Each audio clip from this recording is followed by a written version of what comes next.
नमस्कार, आप देख रहे हैं 4 PM बिहार और मैं हूं अभिषेक मिश्रा।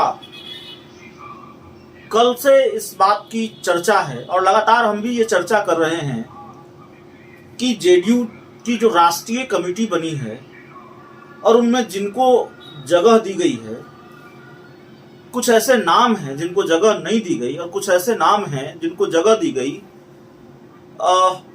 थोड़ी हैरानी होती है और इसलिए वो बात खबर बन जाती है कि आखिरकार ये बाहर हुए इस लिस्ट से तो क्यों हुए और ये अंदर हुए इस लिस्ट से तो क्यों हुए। दो नामों की चर्चा हम लगातार कर रहे हैं। एक केसी त्यागी के बारे में ज्यादातर दर्शक जानते हैं। वो जेडीयू के बड़े नेताओं में से हैं, अग्रणी पंक्ति के नेताओं में से हैं और नीतीश कुमार के काफी विश्वास पात्र रहे हैं। लंबे वक्त से नीतीश कुमार के साथ हैं और जेडीयू के बड़े बड़े पदों पर लगातार रहे हैं। लंबे वक्त बाद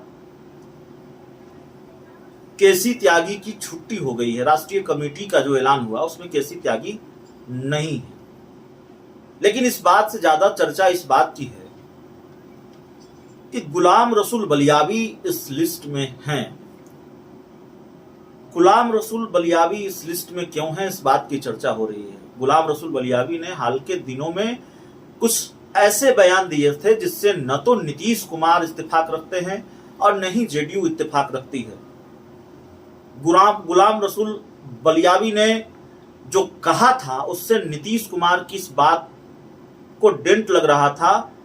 उनके इस दावे पर सवाल उठ रहे थे कि वो क्राइम, करप्शन और कम्युनलिज्म से समझौता नहीं कर सकते। बाकी गुलाम रसूल बलियाबी ने कहा, वो ज्यादातर दर्शक जानते हैं, उसको दोहराना मैं ठीक नहीं समझता और दोहराने की जरूरत है भी नहीं। गुलाम रसूल बलियाबी के कई बयान जो हाल के दिनों में आए उस पर इतना बवाल रहा है कि मुझे नहीं लगता कोई नहीं जानता होगा गुलाम रसूल बलियाबी ने क्या कहा, और खासकर जो उनका करबला बना देने वाला बयान है। बाकी डिटेल में नहीं जाऊंगा।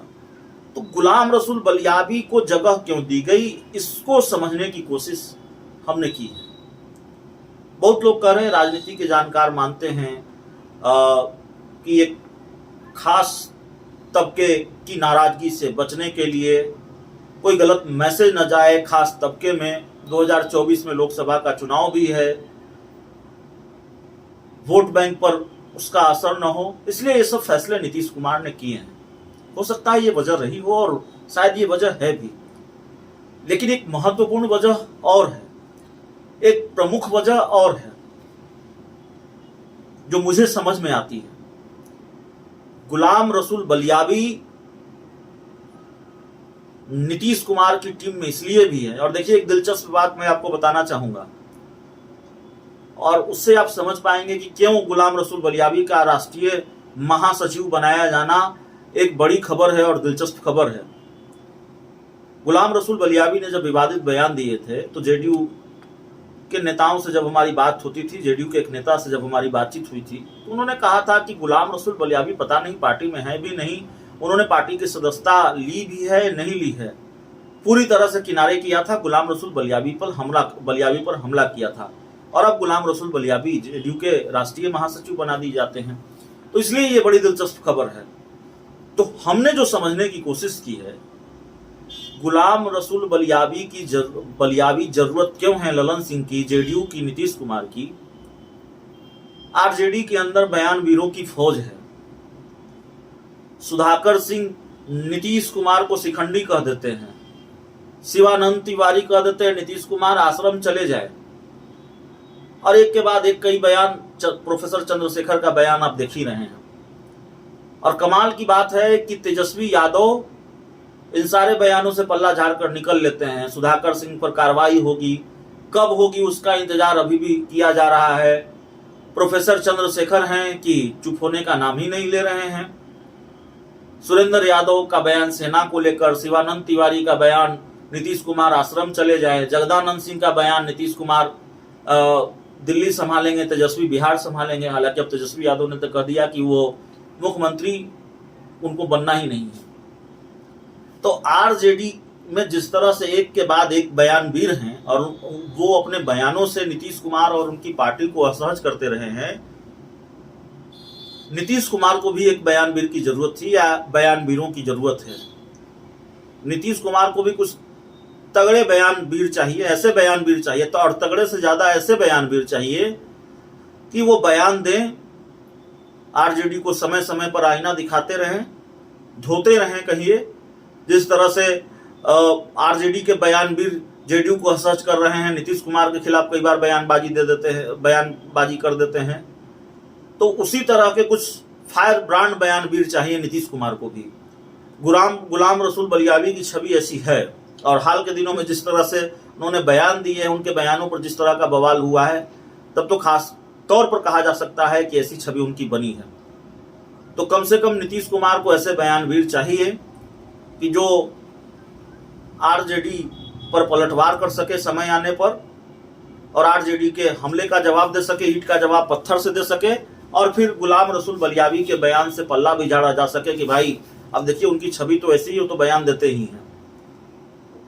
आरजेडी जैसे पल्ला झाड़ लेती है अपने कुछ बयानवीरों पर, खासकर सुधाकर सिंह को लेकर। तो मुझे लगता है कि माफ कीजिएगा, गुलाम रसूल बलियावी की जरूरत इसीलिए पड़ी जेडीयू को, नहीं तो वो लंबे वक्त से दरकिनार कर दिए गए थे, किनारे लगा दिए गए थे। और एक तरह से पुनर्वापसी है गुलाम रसूल बलियावी की, जिस तरह से उनको दरकिनार किया गया था। पार्टी के एमएलसी थे, फिर उनको सदन नहीं भेजा गया, विधान परिषद नहीं भेजा गया। पार्टी के राष्ट्रीय महासचिव थे, लेकिन बहुत दिनों से इस पद पर वो नहीं थे, अब फिर राष्ट्रीय महासचिव बनाए गए हैं। तो गुलाम रसूल बलियावी की जो पुनर्वापसी हुई है, हो सकता है वो नए अवतार में दिखे, और ये आरजेडी के लिए टेंशन की बात है। तो मुझे लगता है ये खेल जेडीयू का आरजेडी के खिलाफ है, आरजेडी के लिए है।